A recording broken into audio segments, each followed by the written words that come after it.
The worst advice I ever got was to be patient. Prove yourself. Your time will come. I did that for years. Nothing. My time never came. Not until I stopped believing that garbage and did something completely different. 30 years ago, I was in corporate. Good pay, good reviews. People kept telling me I was solid, reliable, the kind of dev managers brag about. And I hated it. Not burnout, just this empty feeling every day. I'd ship stuff, fix stuff. None of it meant anything. It was all noise. Everyone around me kept repeating the same lines. Keep your head down. Do good work. Be patient. Your time will come. And I was young enough to believe it, so I worked harder. I moved faster. I waited longer. Nothing changed. Same badge, same meetings, same ceilings over my head. Because that advice wasn't meant to help me grow. It was meant to keep me useful. Here's the part no one said when I was stuck. I used to blame everything. My boss, the company, the culture, the lack of support. You name it, I blamed it. Every time I did that, I handed them control over my life. If my boss was the reason I was stuck, then I had to wait for him to change.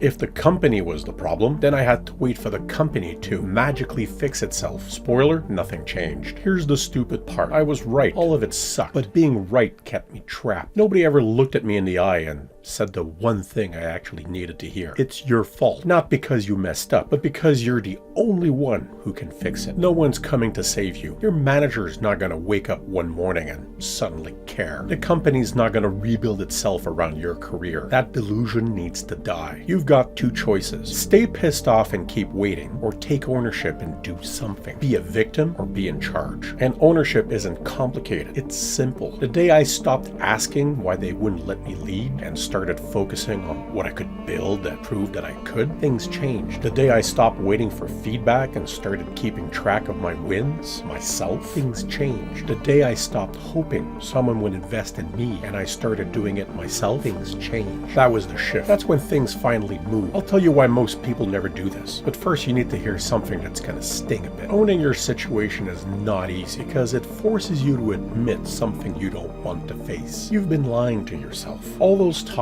you complained about your boss, wasted. All the conversations where you blamed the company, wasted. Every rant about culture or leadership, more wasted time. And here's the part that stings. If you'd taken ownership earlier, you probably wouldn't still be stuck. You're not trapped because the system is rigged. You're trapped because you keep handling someone else the controller. You're trapped because you keep giving the keyboard to someone else. And the whole time you think you're doing your best, you're just mistaking motion for impact. That's one of my commandments for a reason.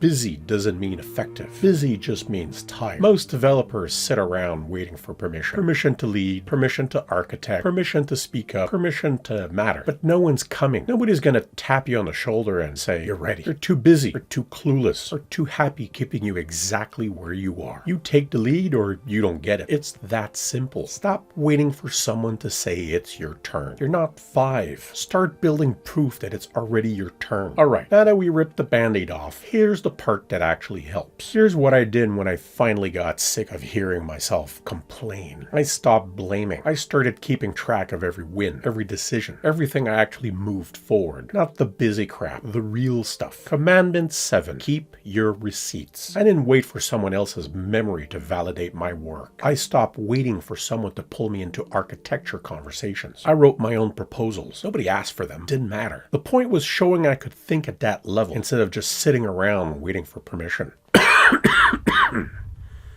I stopped hoping the company would invest in me. I invested in myself. Books, courses, talking to people smarter than me. Everything I kept waiting for them to hand to me. I went and I got. And slowly, things shifted. Not because I had a new title, because I stopped acting like a passenger. If you're stuck right now, you need the same thing. A real system. Commandment 3. Build systems that outlive you. You can't rely on luck, memory, or other people's goodwill. You need something solid that keeps pushing you forward, even on bad weeks. You need to see where your time's actually going instead of guessing. You need a way to lead without a title so you can quit waiting for permission. And you need a plan to either fix your situation or walk away from it, because hope's not a plan. That's why I built the 5-day series. It's simple. It's tactical. It's the stuff I wish someone had shoved in my face 30 years ago instead of all the be patient nonsense. All right, let's finish this. If If you want the tactics, they're in the 5-day series. Links right below. Do the work, and by the end of it, you'll know your next move. Not someday. This week. If you're still waiting for motivation or a miracle or someone to fix your life, have fun with that. But if you've done the work and you're stuck on the execution and you want a real plan that cuts through the garbage, then go for it. The link's in the description. 30 years ago, I wish someone had told me it was my fault. Not to make me feel bad, to give me my power back. The second you stop being the victim, you realize that you can actually do something. And once you see that, you're not a prisoner anymore. You're not stuck because the system's broken. You're stuck because you're still asking the system for permission. Stop asking. Start building. I'll see you in the series.